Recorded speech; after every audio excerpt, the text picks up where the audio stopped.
everyone, I'm Tally, this is Farrell, and we're bored of it. And welcome to the best games for two players, not specifically designed for two players, video part 10. Yep, and as you can tell from that snappy title, we're a snappy channel that gives thoughts very quickly.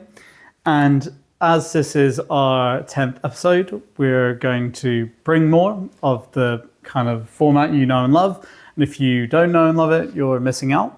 Basically, the concept is that while it's very easy to find two-player specific games and find good lists of them, it's much harder to know if that game you have your eye on, which goes up to 4, up to 6, will be any good at two players. And you don't want to spend your money on it, knowing that you're getting a lesser experience if you're only playing it at 2. So what we do is we cover basically the highlights of the games we've been playing over the last few months and cover them and say why we really enjoyed them at 2. And also what kind of differentiates them, how they're different at 3, 4, 5, 6 players, what you're going to look out for and why we in particular like them. Yeah. So I think with that, let's just jump straight to the games. We've got a great bunch. We've got some really old ones and some really new ones. So let's get to it.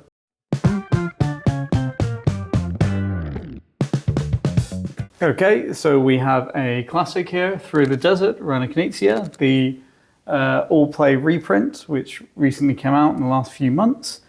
And this was the first time that we had played it, and we absolutely loved it. It was very tense, very mean.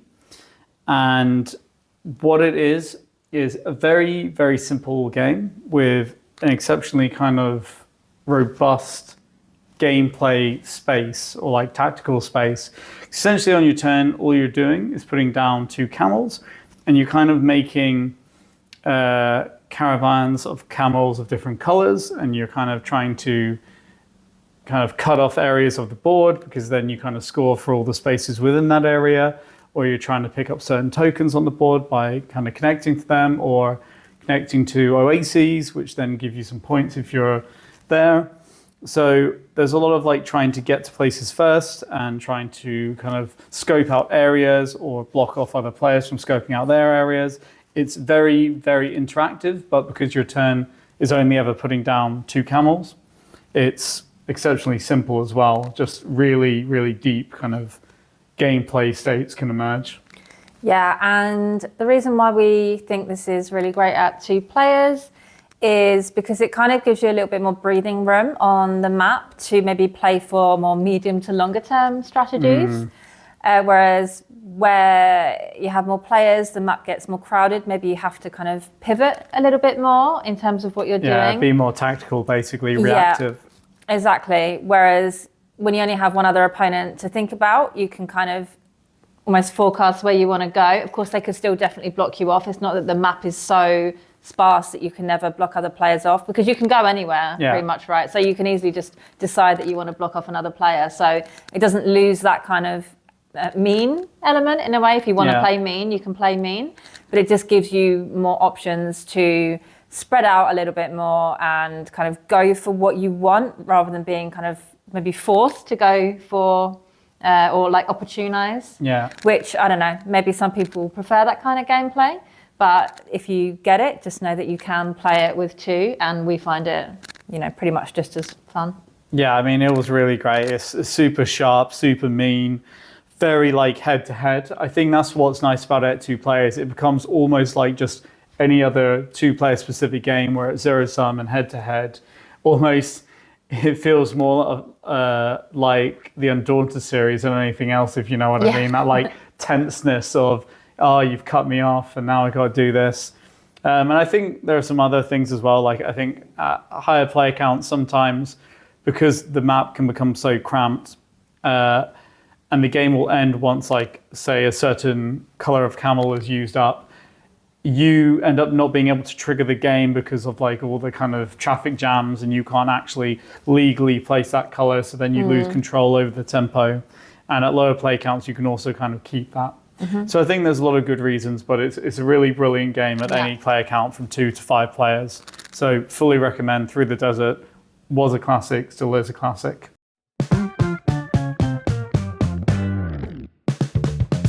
Okay, so next up we have a stamp swap, or as I like to affectionately call it, stamps. It's one of my new like little favourite games. We just have put out a review on it, and we said, not gonna blow your mind, but I just think it's a really lovely little game. So I insert Marge Simpson quote. I just think it's neat. That's paraphrasing. That is exactly how I feel about it. So this is a game about, you may have guessed, stamps and showing your collection. So you go through a few different phases whereby there's kind of a shared pool of stamps of different themes and different colours, and also some kind of specialist cards in the middle which give you some different powers. Everyone can choose 6 of them in a typical round from the middle, but the little twist is that you then have to cut them. So you put them into 2 different piles. Some of them are face down, some of them are face up, which makes it extra interesting. And your opponents get to go around and take one of your piles, pretty much, in a 2-player game at least. So you would basically swap half your piles. But you can configure them in any way. If something's really valuable, maybe you just want to put that one item in a pile. There's no rules to say that you have to split them equally or anything like that. So it's very cool to try and figure out, maybe you want to keep some of these items. How do you almost like bait the other player into taking the ones that you don't necessarily want, because they could take the ones that you want, or kind of splitting them equally. So it's a bit of a hard choice. And then you kind of have a player mat, and you have to put them, it's kind of like your stamp collection book or scrapbook in a way. Have to configure them on there, and you're trying to basically score some goals that are shown. So there's 4 goals, right? Yeah, in round ones or round to round ones, and then a end game scoring one. The little twist there is that you'll actually only score 3 of the goals out of the 4 once, and you score at the end of every round, and there's 3 rounds. But once you score an objective, you actually can't score it again. So again, another nice little twist to say, okay, this one's going to get me the most points at the moment, but do I think I can expand on that next round? Should I hold back on scoring that one? Yeah. And a really nice little decision as to what you score. There's some other little twists in there as well, but that's the crux of the game.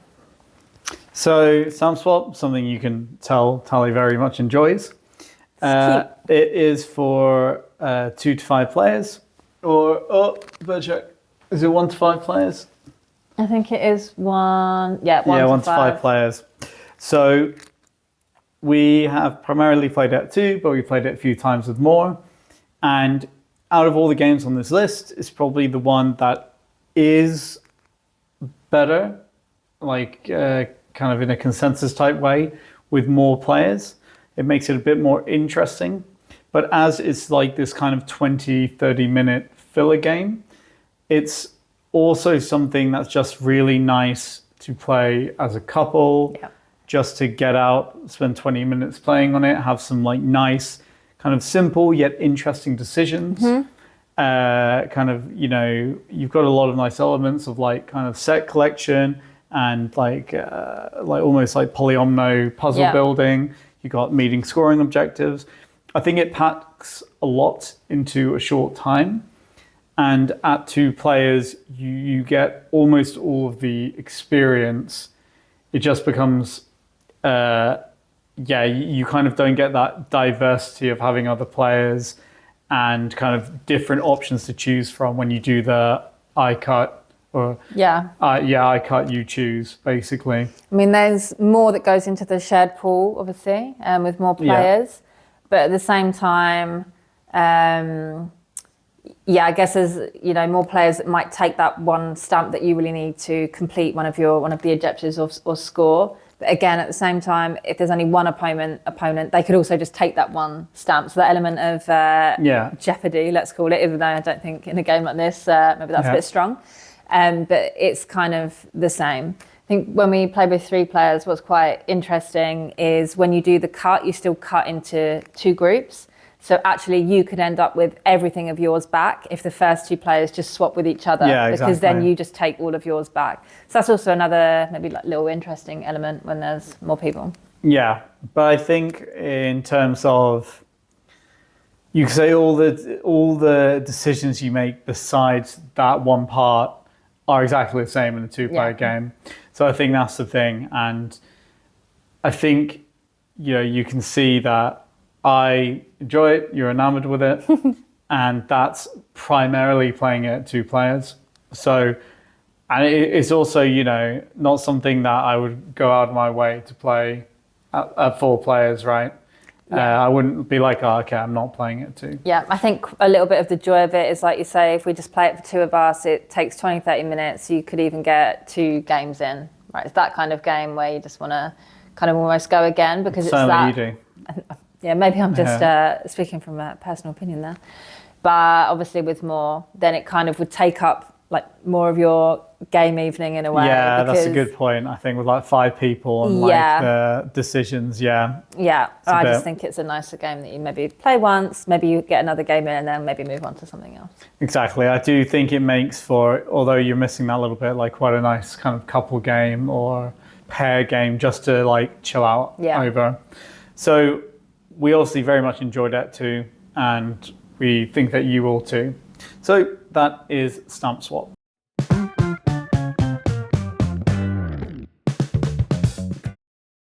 Okay, so now one of my, new favourite games. It's not a new game, but new to me. It's new to us, We played it for the first time this year. After being recommended it by quite a lot of people over the years, we finally got it. For this exact series. It's Grand Austria Hotel. So this is a Euro game that has some dice worker placement. So it's set in a grand hotel. You need to satisfy the guests, make them coffee, make them strudel, give them wine. Basically you roll a lot of dice and it's a shared pool. And in turn you get to kind of take one and the numbers on the dice correspond to what actions you can take basically. So it could be going up some tracks, it could be getting new rooms in your hotel, serving them food, all to go up and get bonuses basically and points. Yeah. So yeah, I absolutely love it.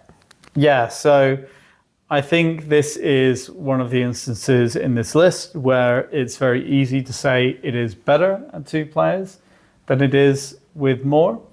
And this is why it's been a common recommendation for us for this list. And I think that's basically because there's a weird turn order system when you play with 4, where it doesn't just go like around the table in an order. It's like kind of a snaking, like weird back and forth. I think it means something like if you go first, you go last. Yeah, exactly, yeah. And that means that there's a huge gap of time between your first turn and your like next turn. And it gets, really, I think people have really complained about it, really don't like it at 4 because of this, because of the downtime, because of these weird little like idiosyncrasies. And I think also because it's a Euro at 2, there's, very little player interaction besides taking the dice. And you have more dice with more players. So it kind of balances no matter what you're playing at. So I think it's a terrific game to play at 2 players, basically. Yeah, and there's ways to like mitigate if someone takes the dice that you need as well, right? And then the only other point of interaction might be there's guest cards, basically, and they give you kind of bonuses and they say what they would like to eat or drink. And it's annoying if someone takes the one you want, but they are kind of all much of a muchness in a way. They're unique, but they're similar in what they do. You can easily pivot if someone takes your card, so it's not the end of the world. Yeah, so I think the kind of consensus is that it's a cleaner, smoother game at 2 players. There's less downtime. You kind of get more out of it more quickly, and you're just not getting that much more playing it with more players. Yeah. So 3 players probably a decent kind of spot, but 4 people actively avoid. So Grand Austria Hotel, again, you really love just because of the ways of getting your guests and picking your way through the mechanisms. Yeah, I love it. Not very good at it, but I love it. I think you won that once. Yeah, okay. That's actually good for me in a Euro, so I'll take that. Yeah, that's solid. So it's just a really good theme as well, right? I think you enjoy that. I love it. So yeah, Grand Austria Hotel.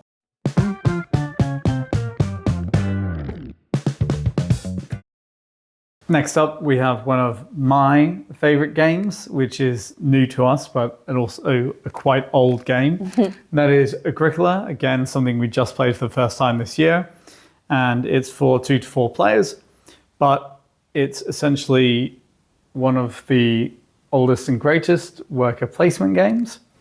And in it, you're a sustenance farmer, my favorite theme.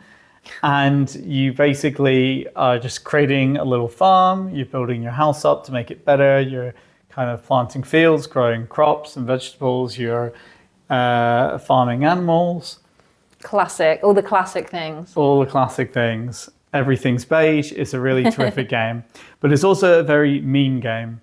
And the way it's played is through worker placement. And what's kind of wild about it is that there's a lot of really interesting, you could say, twists on worker placement, but that you still don't really see that much in modern board games. Mm-hmm. Things like some spaces accumulate resources till people go there. The fact that you kind of have to have space for your workers to make babies and stuff like that, right? You have to have room for the kids. And a lot of it is just this really harsh fight for resources. There's often only one spot for one particular set of resources. And then when somebody takes it, you've got to wait rounds and rounds to make it worth going there again. There's a lot of interesting bite points. Everyone starts with hands of unique cards of like workers, and they all have unique powers. You put them into play and it makes you really asymmetrical. So it's a game, I just really love the meanness of it. I love the difference in powers and how that drives the different ways you get to where you need to go. It's a game where you score for everything, and anything you don't have, you get negative points. So you're trying to kind of complete it, but it's always just too hard to complete. Yeah. So you're always losing in one area. But yeah, so why is it better at, well, as good at 2? Say how you really feel. Yeah. I think it just encapsulates, like you were saying, it's very tight. One resource out and you could lose some points there because, every move you make really matters. So that's the same at higher player counts or lower player counts.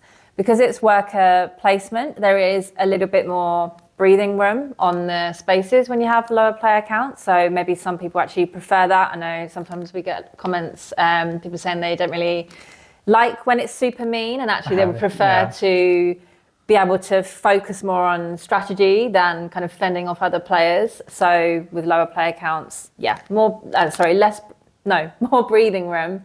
Well, but slightly more. That said, if someone goes in your space, then it's still super annoying. Space. The space that you want to go to. If you need that resource and someone else goes there. So it's still encapsulating the feel of the game. Yeah, exactly. And for that regard, it doesn't add so much with more players. You're still very much focused on what you're doing on your farm. Are you going after sowing vegetable seeds or cattle or upgrading your farm? So in that way, that part is insular, and it's the part on the worker placement, which of course is the interactive part. But we like to sit and play it, just the two of us.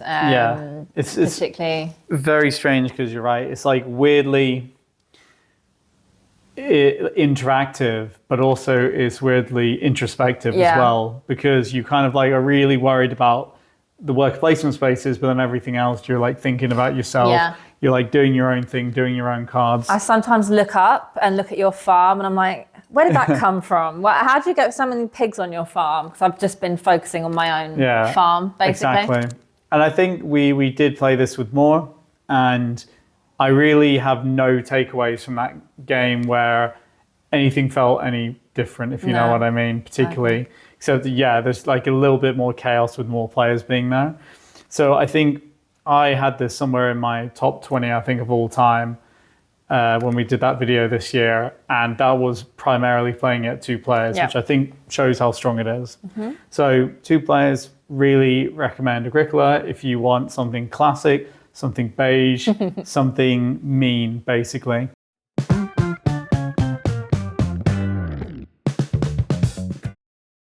So next up, we have Galactic Renaissance. We were just talking a bit about how to even describe this game. It has a little bit of everything. So it's obviously a space-themed game. It's quite an oddity. Yeah, so there's a bit of kind of hand management, a little bit of deck building, some area control.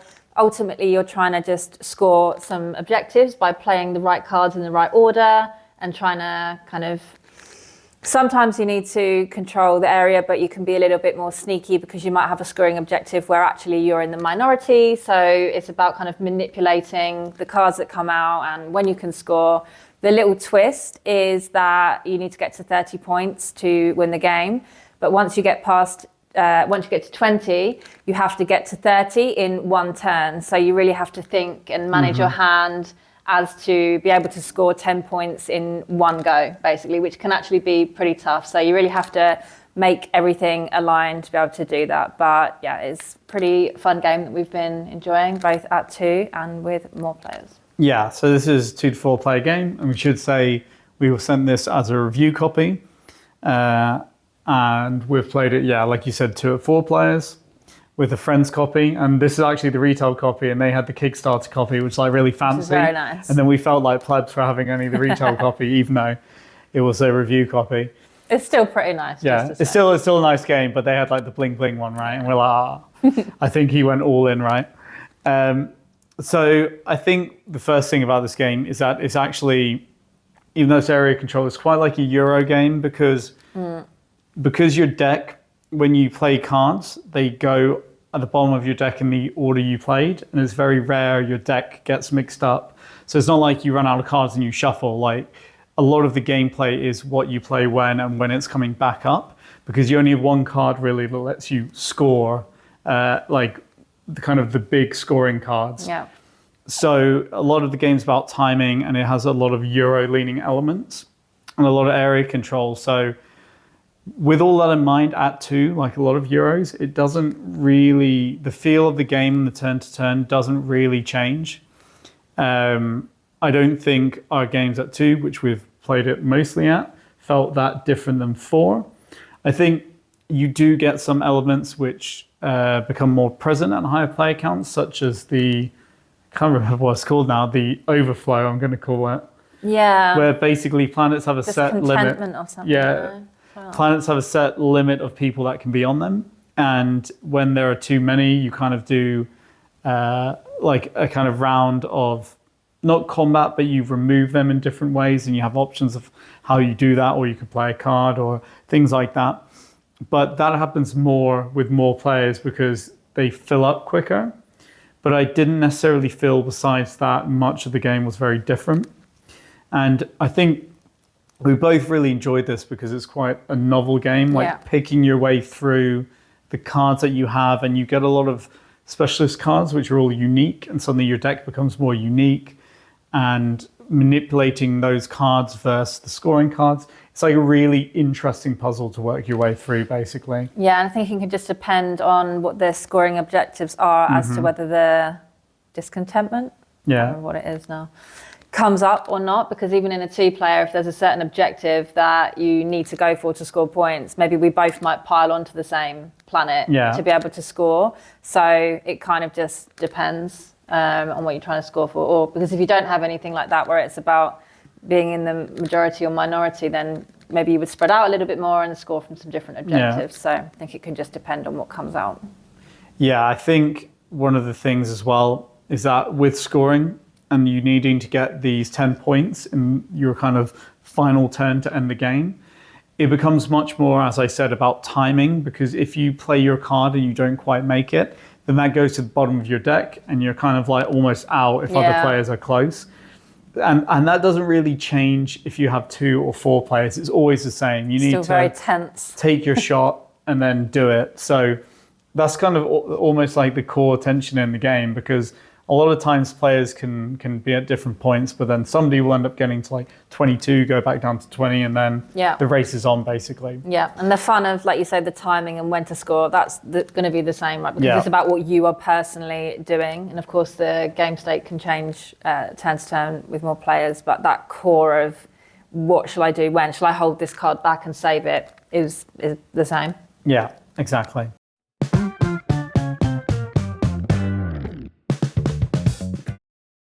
Okay, so next up, we're going to talk about Carson City.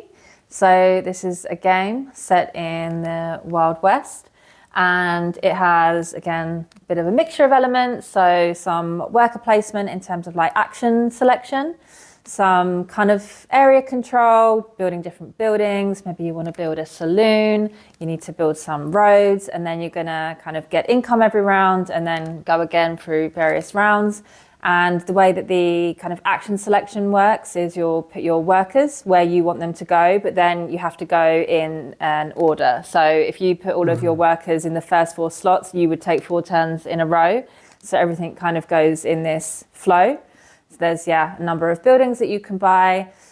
Each round you'll choose a kind of character card, which has a different power that you can use for that round, so that keeps things quite interesting as well. And then it kind of depends what character you choose as to how much income you can keep at the end of the round, because what you can do is spend your excess income, let's say, on buying points. Yeah. And that's what it comes down to essentially at the end, is being able to buy points. Yeah. So yeah, it's like you could say the core cycle is building these buildings and you generate money and then you're trying to invest in points, but point spaces are very limited. They reduce every round in the game till there's only one, and you can kind of, after the actions are taken, give up some money for points, but it's at a very, very bad rate. Yeah. And you're kind of only doing that if, as you said, your money limit isn't high enough and you're forced to get rid of the money, which is bad because you're basically losing points. But one of the most interesting things is that you can duel. So every space pretty much only lets one person go there. And it could be a worker placement space, or it could be a space on the board where you're trying to build. And then you basically have a duel and you kind of like roll a dice plus add up like a number of kind of gun tokens you have from a bunch of different sources. And whoever has the most wins.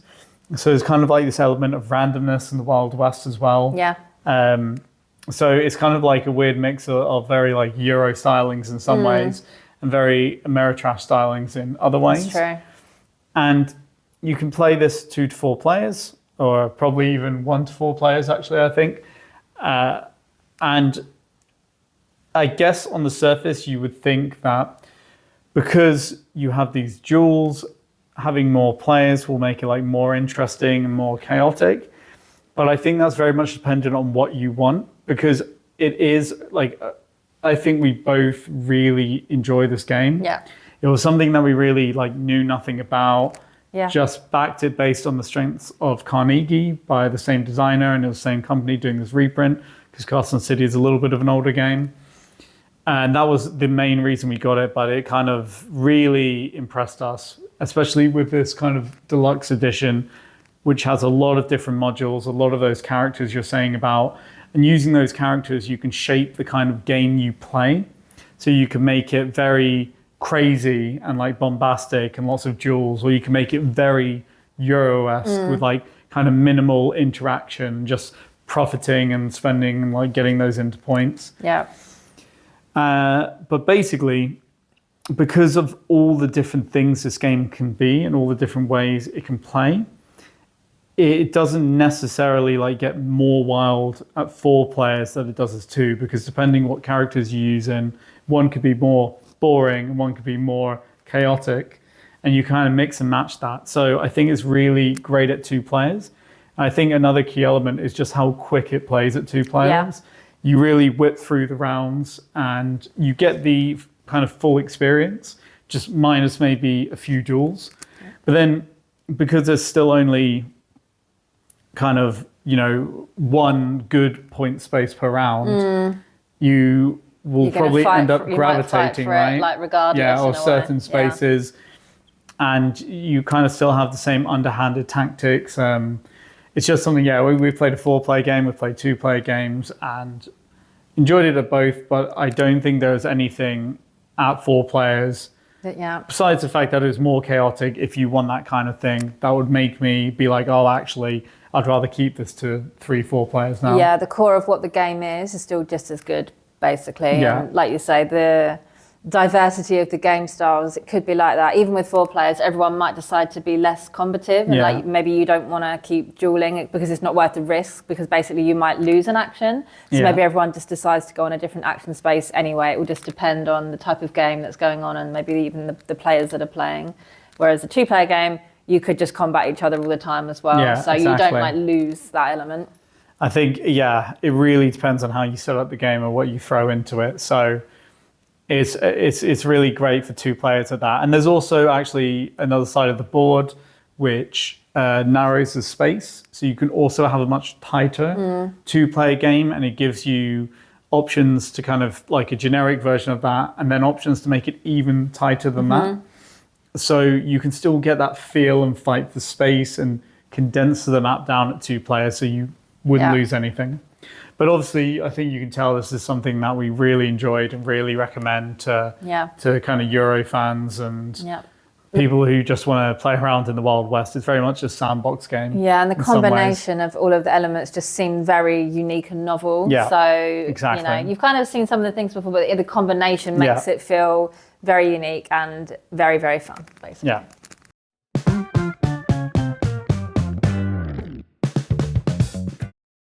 Next up, we have one of the games of the year, Arcs. And here this box says the Blighted Reach expansion, but that's just because it holds the base game. So the base game is in there, and we primarily are talking about the base game. And Arcs is a kind of space epic style game, abstracted a bit, where the core mechanisms that you usually have in your space games, move, battle, kind of gain resources from a planet, they're all driven by a kind of pseudo trick-taking system where someone's going to be designated the leader of a round, and they'll play the lead card and set the suit. And then if you can kind of surpass them with the matching suit, you get to do the amount of actions on your card, and you take that kind of token that lets them be the leader. If you play a card that's less of the same suit, you get just 1 action of that suit. And you could also play a card of a different suit, getting 1 action of the card you played. So there's a lot of like interesting considerations that come into this about when you want to be the leader, when you don't want to be the leader. There are ways you can kind of seize that initiative. And the reason it's so important, as well as kind of setting the tempo of the game, is because scoring in Arcs, you put yourself in for it. You kind of declare a scoring element, but then that scoring element is open for everyone, and it's basically whoever has the most of that thing that you said people are going after. And so then that can kind of become very important of getting to declare what you want to declare rather than having to play to someone else's tempo. So it's a very interactive, very novel kind of space epic style game, battles in space, colonizing planets, wars, that kind of thing. Yeah, I think in our review of it, we said on the face of it, the actions are kind of simple, but where the kind of complexity comes in is the vast array of decisions and also the implications of those decisions. Exactly. Where it kind of becomes like, but in the best way. But yeah, we really like to play this at 2 players. We think it's maybe a little bit more snappy. Like I just said, the complexity comes down to decisions, which when you have more players, you know, it can be slower. Whereas of course when there's 2, it's a bit more back and forth. But ultimately the feel of the game is very much the same. You still have all of the same kind of considerations that you would have regardless of player count. You know, do you want to try and seize the initiative that turn? What are you trying to go after? What's scoring? Yeah. So that kind of doesn't really matter where regarding player count. I guess where the difference is in a 2-player, it does become more zero-sum because a lot of the scoring objectives are about having most of like a certain resource. And if you are the one that's able to get that resource, it's likely that the other player, you know, maybe can't, and you could easily just steal it all, and the other player can't get anything. Whereas of course, maybe when you have 3 players, maybe someone's in first place, someone's in second place. So it's maybe a little bit more balanced. But that's not to say that it's, you know, a poor experience at 2. Like I said, all of the same kind of consideration decisions. So yeah, maybe 1, if you were like only ever going to play it at 2, maybe that's a different story. I think it maybe shines is a bit the wrong word, but you get that kind of energy a little bit more from it with more players, and because there's more kind of backstabbing and all of those kinds of elements of the game. But, you know, we're perfectly happy to play this at 2, and if you can only ever find a group to play it with more on the very odd occasion, then we think that's totally fine. Yeah, I think the key takeaway from ARX, which is 2 to 4 players, is that it has no right being as good as it is at 2 players for the type of game that it is. Usually you look at this type of game and be like, it's just not going to work at 2. But it holds so much of the DNA, which, like you say, is really vibrant at 3 and at 4. And I think the core game itself really doesn't suffer very much from playing at 2. I think the campaign expansion, which we talked about in our review, and we have a review of both the core game and the campaign expansion, the Blighted Reach, I think the campaign expansion does suffer. Again, because things spiral almost out of control, let's say, in the expansion, not having that extra players there to balance the scale sometimes, I think, hurts the game over the course of a campaign, which we experience, but we have only played 1 2-player campaign, and most of our campaigns have been with more, so it could have just been a one-off. But yeah, so if you're looking at ARX, if you like the sound of it, but you know that the same designer did Root, and that's something people say don't play at 2 players, and you're worried about this because it's interactive and similar in some ways, then I wouldn't worry, because this is far different than Root to play at 2. I mean, it's just, like we said, it feels really fun to play at 2, really sharp, really slick, and you're not losing too much out of it. Yeah, I think over the campaign, obviously it hurts more if you're the one that maybe keeps losing, and it's easier to just get behind. Yeah. Whereas in the base game, you can actually play a game with 2 players in sub an hour sometimes. Exactly. It really depends, but it's also quite snappy. So it's not actually something you need to like get out, and it's a bit of a slog. So nice that we can just play it one evening, just the 2 of us as well. Yeah. That was our list for episode 10 of the best board games for 2 players, not specifically designed for 2 players. We hope the games were interesting for you. And again, please note that for Galactic Renaissance and Stamp Swap, we were provided those as review copies. All the others we bought ourselves. And we will happily field any questions you might have on any of these games. Some of them we have reviews for, such as ARX, both the campaign and the expansion. We have a video where we kind of compare and contrast Grand Austria Hotel and Agricola and talk about what we like and don't like. And we're probably going to have a review of Galactic Renaissance coming up soon. We just put out a review of Stamp Swap, so we have a lot of other resources for you to check out. We would really appreciate it if you would subscribe if you enjoyed this or found it helpful. That really means a lot to us, and that's basically all we ever ask from anyone. So please consider it, and we really appreciate you watching. See you next time. Bye-bye. Hope you enjoyed it.